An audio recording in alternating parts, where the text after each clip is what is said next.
So, good afternoon. Once again, you've been great. You've filled the place. Thank you very much all for coming out on this frigid February day. Appropriate enough, we're doing a talk on the history of ice harvesting. And it's going to be given by Judy Harwood and Terry Tyler. Judy Harwood and Terry Tyler are the quintessential Vermonters, neither of whom were actually born in Vermont. But don't let that get out. I always thought Judy was born in Burlington, but she was born in Montreal. Learned that today. But they've lived here more or less all of their lives. Judy had a professional career out west and in the Midwest as a librarian. And Terry has had a electrician. Has had an electric company. Tyler has also he's passed on to his son. So without further ado, please welcome Judy and Terry. Are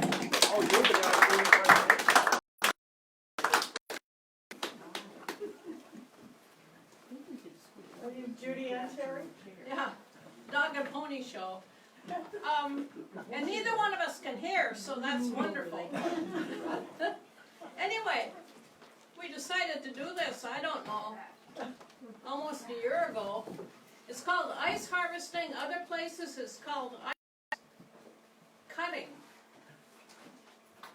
18th century and before, in about 500 BC, Egyptians and Indians, on cold nights, they would set out stoneware pots with water to have the water freeze to preserve some of their foods.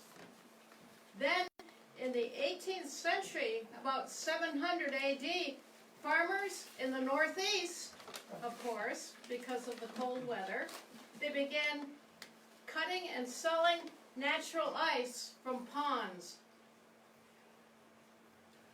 But only the wealthy consumed the ice because they had the money. They had the money to put like a cave in a hill and line it with straw and sawdust and put their ice in there. The rest of the people didn't have that money to spend on a place to store the ice, so that's why it started out just for the wealthy. In the 19th century, Thomas More created a refrigerated ice box, and it was just to keep butter from melting on the way to market. So it wasn't an ice box, it was just like probably a picnic basket for us today. Then in 1805, a man named Frederick Tudor came from a wealthy Boston family. His older brother went to Harvard, so Frederick was going on to Harvard. At 13, he quit school. He said, I'm not going on. So he worked on the family farm, and then he worked in Boston at various trades. Then he got an idea of being at the Boston Harbor. He saw this frozen water called ice. I'm going to arrange to ship this ice to the West Indies. So he built a functioning ice depot in Havana, Cuba, and so it was able to hold 150 tons of ice. So that Frederick got this ice trade going outside the United States. Then, in 1820, ice harvesting, they realized it was a dangerous process because you had this frozen ice that was maybe 20 inches thick, but you had horses on the ice, you had men on the ice, wagons. It was just dangerous because all you had to do was hit a weak spot, the horses would drown, the men could drown. One good thing, though, they had cork that they put over the horses' hooves to protect them from the ice. Then it was kind of dangerous because they were working around the clock can imagine how cold it was. If not colder, the hands would become numb, the water was cold, and you can see all these tools, had sharp edges on them, so it was very, very, very dangerous. It was farmers and other laborers that worked this in the winter, and this was their big crop. That's why they called it a harvest. Then ice became a necessity. Another man working with this thread two-door went ahead and developed tools to make it more efficient and safer. They developed a horse-drawn ice plow so that the men didn't have to do a lot of cutting themselves, make the horses do the work. And so it tripled the amount of ice they could cut. So, 1830, the ice trade expanded to the world. You had wooden-hulled ships. They loaded them up with fish, butter, eggs, and ice. And they headed out. Maybe they went to Rio de Janeiro, Calcutta, Sydney, Australia. They'd empty the ships of that cargo. Onto the ships, they'd put sugar, spices, other commodities, and bring them back to America. During the 19th century, ice was the biggest United States export. In New York City, 1855, they sold 75,000 tons of ice because people began to see what they could do with ice and how it would enhance their preservation of food, also ice and water to drink it. Up and down the Hudson River, 130 major ice houses employed over 30,000 men. But one year, when it didn't freeze right, there was no ice harvest on the Hudson River, so that was quite a shock to everyone. Then the railroads came in, so they began to haul.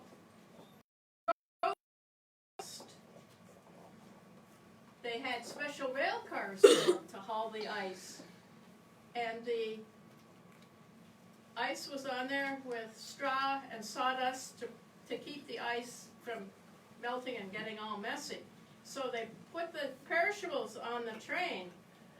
Every 400 miles they had a depot where there was ice. They could put more ice onto these rail cars. So that changed not only the ice industry, but the wool industry. Remember, 1840s when the railroads headed west, the sheep headed west on the cars.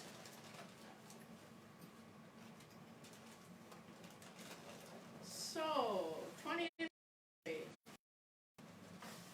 That kind of brought the end of the ice trade because, gosh, we had refrigerators, not just an ice box that you put the big hunk of ice in, but remember ice boxes, there was a little freezer compartment hanging from the top that always was full of ice itself. So that just changed everything. And look what our refrigerators do today. You can push a button and make ice cubes. Don't even have to do that. So, and there's not a whole lot of business in ice trade. You've got a lot of communities doing demonstrations of ice trades, and in Maine there's a great museum, an ice cutting, ice harvesting museum as well. So it's really changed from being, you know, just a big export to hardly anything. How many where Ice Bed Road is? Where is one? Arlington. The East Arlington Church is on Ice Bed Road. Aha. So I looked up Ice Bed Road. Practically every state, every community has an ice bed road based on ice harvesting they used to do. And how many have been to the ice beds in Wallingford? I went up there as a kid. You know where you see white rocks? Well, ice beds are in there. What it is way down in a cavern, there is ice at the bottom. And so on a hot summer day when you're there, this cold breeze is coming out of that cave because there's ice there. So you can look up ice beds Wallingford and go up sometime. There's a nice park there and it's about a mile easy walk in. So it's something that's there that people don't know about. So we'll go into something actually called ice cutting. And here's Terry, you want to go ahead? Is that Terry? This is my part of it, you Right. understand? I'm supposed to explain this, not having harvested ice. Well, I did carry ice. Okay. Anyway, that's an ice plow there that you see with multiple teeth, and you push it along and it cuts a groove so that the ice will be the right size. Of course, you gotta go the other way against the grain, the way he's doing there. He's already grooved that. Also, you can run it in an existing groove on that wheel he's got right in front of him at the handles. He can move that, and he follows one groove and cuts another one so that they're all the blocks are the same size. And from the look of what he's got there, that would be a residential ice box. The ice boxes were made in Arlington out of oak, and I'll show you a picture of one here in a minute. Okay, that's just using large tongs to pull the blocks of ice that have been cut and pulled out of the float of the water, and he's moving them with the tongs. I don't know what they have for corks on those in their shoes, but the horses have the. But it's kind of painful to put them on people. Okay, now, whoa, you jumped ahead of me here. Okay, this is why these four girls we're using the large tongs to pull that cake of ice out of the water. This is probably why women don't get paid as much as men.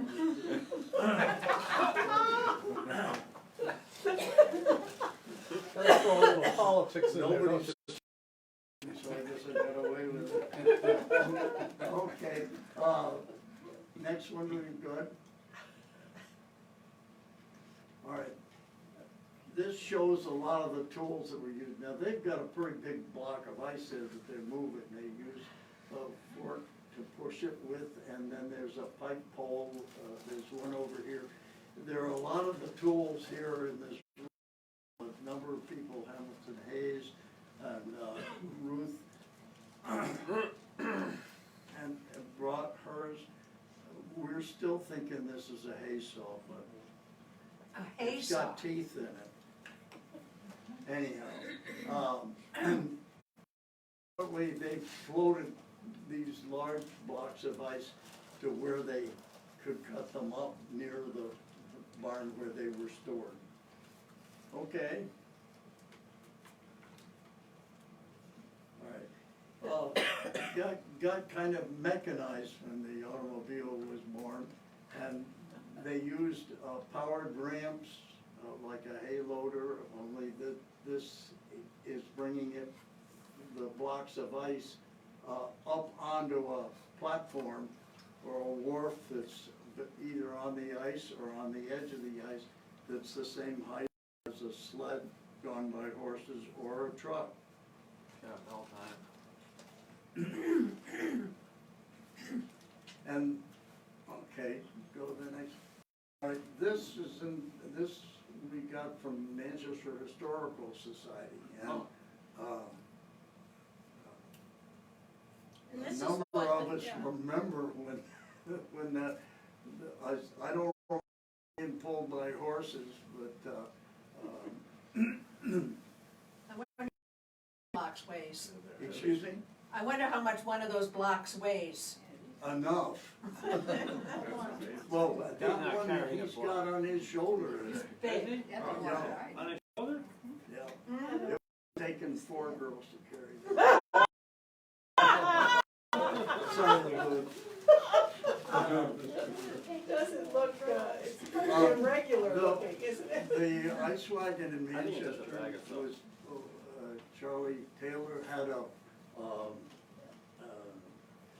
Chevrolet that he delivered ice with, and here in Dorset, it was Clarence Blackmer had a barn just south of here on the right hand. I can remember us going to get ice. During the war, we had a refrigerator, but it wasn't the most dependable one, and the electricity didn't come in till Eddie LaFave had the lines run up here, so that would have been in the 20s. Okay, we'll, that, there is a residential ice box, and the top, there was a, I'll show it to you opened in just a minute, but the ice went in the top, there it is. And the food that you wanted to keep, or the milk, or cheese, or butter, or whatever you wanted to keep, went in the bottom. The bottom door, but there's a drawer at the bottom with a tin or zinc tray in the, as the ice melted, it had to be removed. That was my job. And God help you if you spilled any on the kitchen floor. And the next one will show you that this particular one was made in Rutland by House Scale, which was news to me.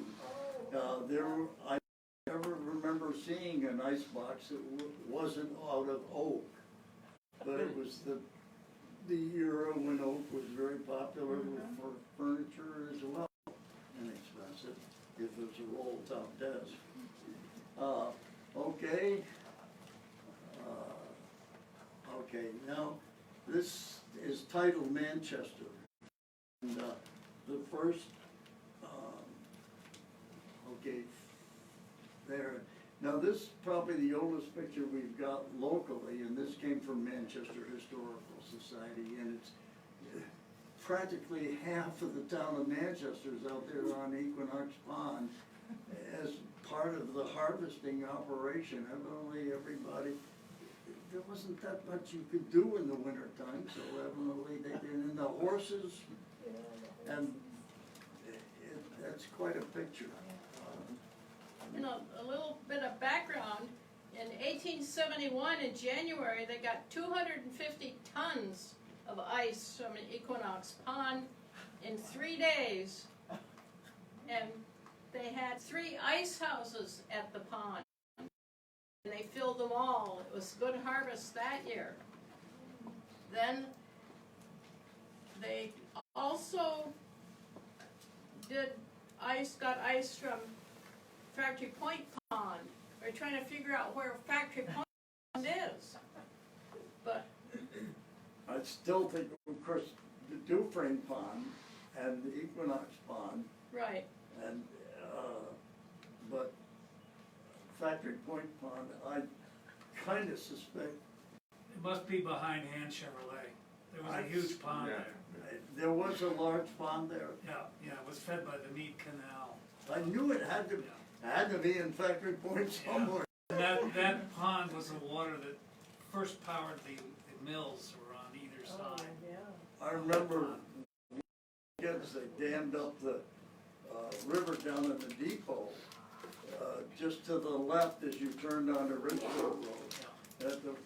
You used to skate there, but the railroad put a stop to that for fear to wash out the railroad bed. Okay, let's go to another one.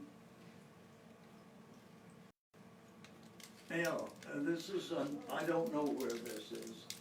I'm pretty sure it is an Equinox Pond because I can see a house on the top of the hill.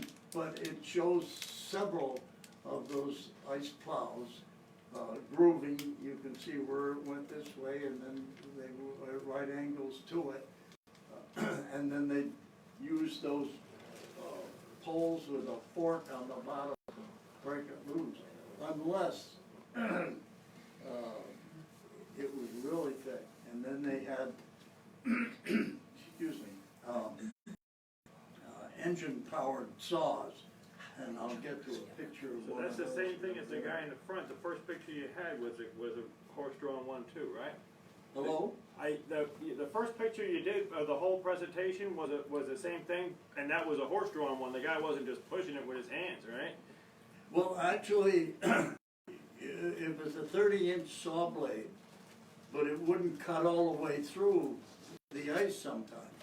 And that's why they use the hand saws to get down to the water level, break them free, but those forks would pry them loose, yeah. The next picture, there's one right there. That's supposedly Equinox Pond, I'm not sure. But that was a 30-inch saw blade, and it turned clockwise as you're looking at it from this side, and it tended to pull itself along, so it wasn't any great labor to push that. It sort of clawed its way along. And the next picture of them cutting it with a saw, and there's one on the counter over there. They've got 3 of them there. Evidently they look thicker than, say, 30-inch, might cut 13, 14 inches, and that's about all. And so you have to saw it the rest of the way if the ice was thicker than that. I never saw one or heard of one that was any bigger than that, but probably they have them. Maybe up in Canada. Who knows? Okay, the next one this is a portable wharf or platform where they dragged the ice blocks up onto it and then pushed them onto the wagon or the sled or sleigh, whichever. Those are pretty good sized blocks there. It looked to be about, when you put a man beside it, it must be pretty near 3 foot thick. That's pretty. Where's that? That's in this, I don't know looks where like that is. Manchester, right? That's Equinox Pond. It might be, That's Equinox. it's pretty,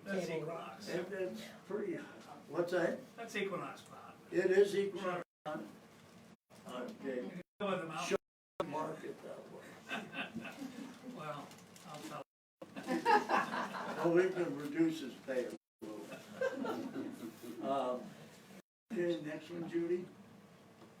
All right, now here's the ice house that was at the pond, and you see they had an adjustable elevator to pull the blocks up, and as they had a level at the bottom, then they put the sawdust on, and then they raised it up and put the next layer of ice on. So I remember at Clarence Blackmer's down here, that was a pretty good sized barn along that hedge row, and they could store a lot of ice there.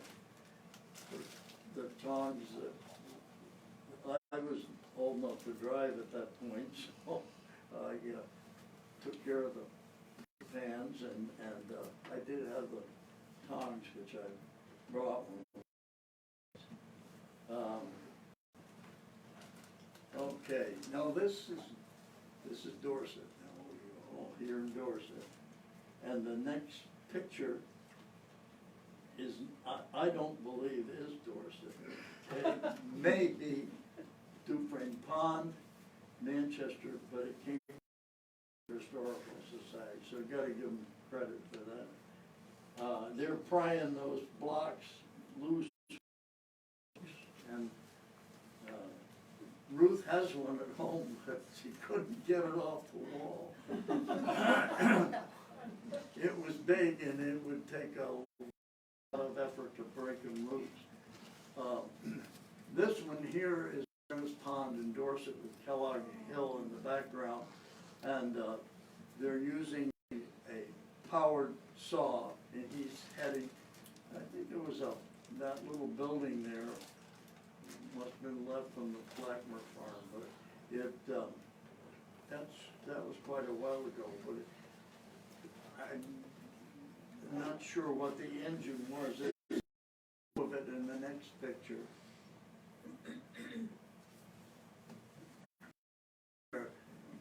And it throws quite a lot of ice. I think that's the Roberts House in Church Street in the background there. But whoever's standing in front of that thing has more guts than I have. I think, yeah, it's Roberts House. And the last photograph we have for you is from East Dorset. We even know who the people are. That's the story that Lee Nolan is the fellow, and Harold Snow, who used to be road commissioner on this side, is running the saw. And that looks like it might be more than 30 inches in diameter. It's kind of hard to tell. And the other fellow there is supposedly Irving Jones. So, And a lot of people. Tyler Reich's book, he talked about ice cutting in the winters in the early 1930s. And he indicated that it did wane as electric refrigeration came into use. Edgerton cut ice on Prentice Pond, or Blackmer's ice barn, where the ice was insulated by sawdust. The rest of the year, Blackmer pedal blocks. Renee Nolette of Madtown Road came to East Dorset in 1925. He had vivid memories and photographs of on Deming Pond for the East Dorset Creamery, located where the firehouse is now. And for Mount Aeolius Inn, he also cut ice.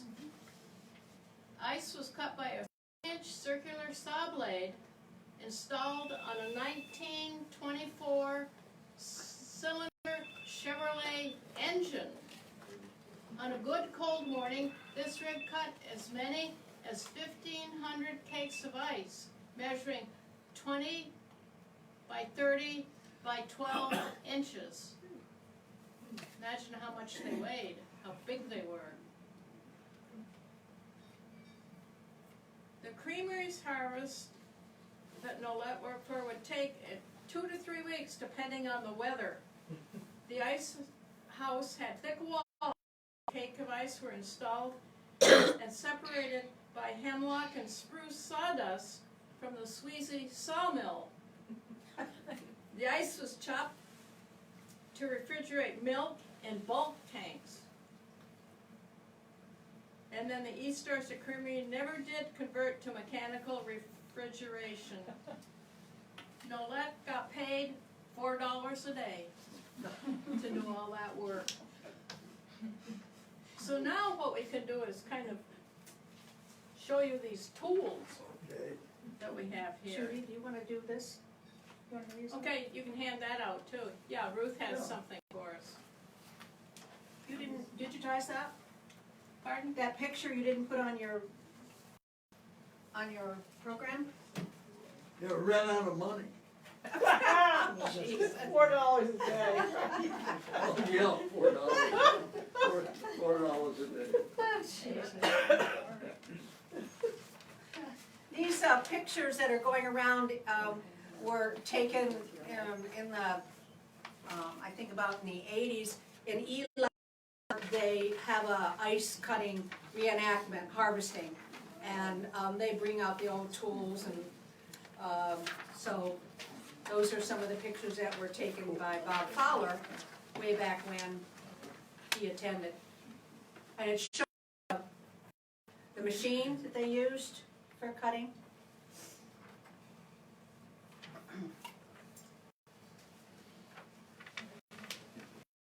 Yeah, we have 3 a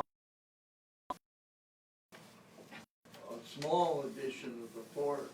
Those are the largest ones. That was the house delivery, Tom. Yeah. Yeah. I House remember. Well, it wouldn't, Ice at home? Somebody got it. I can remember at Monty's camp, that they ice saw, like, with two handles on it. I still think that's a hay saw. That's a hay saw. Behave. I'll try, better. I don't know inside what I.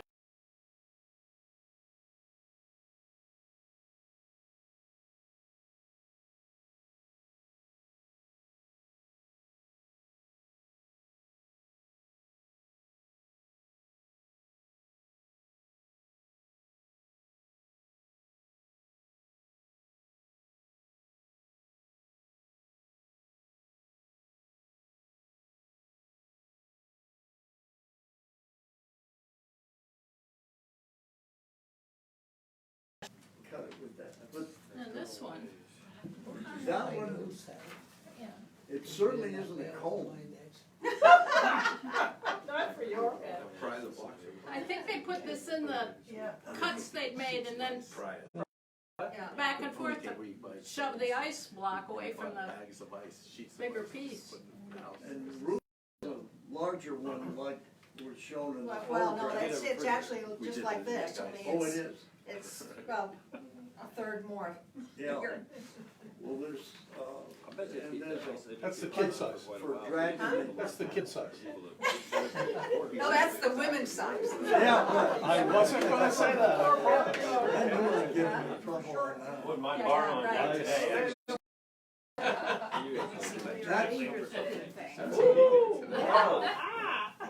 That'll get your attention. Back scratcher. Usually they were longer than that. So this again was for pulling the box along once they got Pulling up. them up to where you could get hold of them with the tongue and lift them out if you had four girls to pull them. Looks like Charlie's is orange paint. I'm gonna be in trouble. Interesting. And this one is huge. Oh my gosh. Those are the ones that those pictures of. Oh, that's a real one, yeah. So that looks like one of the pictures. Cut them pretty thin. And you look at the teeth are opposite each other. Cause I used to live in the George Short Street house, not the Yeah, tree, yeah. and watch them cut all this. That's what I was gonna ask. Does anybody here ever remember, seeing an ice cutting operation or them out there? I did. Except for, I Well, I was Yeah. and a horse fell in the water. Wow. Here I am with my brother and sister at the window, we cried. My mother comes out of the kitchen and she thought we were fighting. And she said, what you crying for? Were you fighting? And we said, no, a horse fell in. They got the horse, wrapped him in blankets and took him away. But they usually use all of this stuff to get it out. yeah. But they had two horses that drew the thing. Yes. Amazing. What year was that, when you were 5 years old? I'm 90 now. Oh, I still can't work it out. I was born 1929. Oh, so 34. Well, that's for the crash, wasn't it? What? No, it's 29. 29. Actually, horse 33 is the low point. Okay. The depression. I was really, Yeah. and saw all of it. And that ice house, we had one in our pantry for years until my father and buy a refrigerator. Oh, the ice box. Ice Yeah, box. the ice box, I think we continue to, I mean, I don't, I always had a refrigerator, but I think it was called an ice box. Well, yeah, I was 9 years old. Years. And we had it, An ice box for a I long was time. probably 11 when we got rid of it. Oh, 11, yeah. No, there's a lot of industrial use of ice too. West, and all the meat packing plants were always built right next to a mill pond. Well, in Austin, Minnesota, I work for Hormel. There's a mill pond, and there was a crew that did not but cut ice. They'd hire farmers off season, because they weren't in the field. And they ice, and they had, of course, they've got an extensive museum. And this is for a big packing plant. They do today they're doing about 18,000 hogs a day in this plant. So back then it was still, substantial. And they would cut ice all winter, and like you said, pack it between sawdust so that the blocks didn't hear one another. And they had a trolley system to get them up into. Must have used the same people who built the pyramids. How they got the ice blocks all the way up there. Yeah. I don't know where the hell they found ice in Egypt. I never. Yeah, I was wondering about that. That was, Fast horse I'm from putting the it north. in and freezing it. I have never been to Egypt, but I've read it and I never heard anything about ice until Judy found this. It wasn't jugs, it's something open at the top, right? Be cold Yeah, enough to we- freeze the water. Yeah, like a ninja. But it was a very dangerous job because Yes, the it was. history that, the crews that go through the horses and trailers. There's some memorials, they got the names of the people. Well, the logging industry and the floating the logs down there, I never, if a guy dropped his tool and fell in, they fished the tools out. The logs didn't get him, who did that talk, Judy, in Manchester for that? It wasn't, I can't remember who it was, but they did have someone telling about the log drives on the Connecticut River. They did it in Mad Tom. Excuse me? Mad Tom, Yeah. logs came down that way. Well, I think this about winds up the fruitcake here, and we thank you very much for putting up with us. You done? This is very interesting. Yeah. I'd say- He's never done. Well, that's a good point. So, thank you all for coming. Before I let you go, have some yummy cookies and drinks out there. And of course, ask Judy and Terry more questions. Bit of housekeeping. If you didn't have enough of a third Thursday lecture, you can come back next month in March on the third Thursday, when we'll be having an even better talk, if I can say that. When, maybe I shouldn't be able to say that. Tim Bryant, who's written a book about farming in Paulet and Manchester, will be coming to talk about farming and the changes that he's seen in farming over his lifetime. And he's just such a great speaker. Yes, he is. Not as good as Terry and Judy. Oh, no, he stood here and did his act. He was run over by a, 10-pound tractor. Yes. And broke, I don't know how many bones. I think all of them. He stood here and told this story and had us all in stitches. And found out later he was in pain the entire That's a time. humor Yeah. I've ever heard. Them swapping him from one carrying board to another with the rescue squad, trying to figure out from White River where the nearest ambulance. I can see it from where I am. And here he is on his cell phone, having been run over. If Tim is going to speak here, you want to come because this will just happen.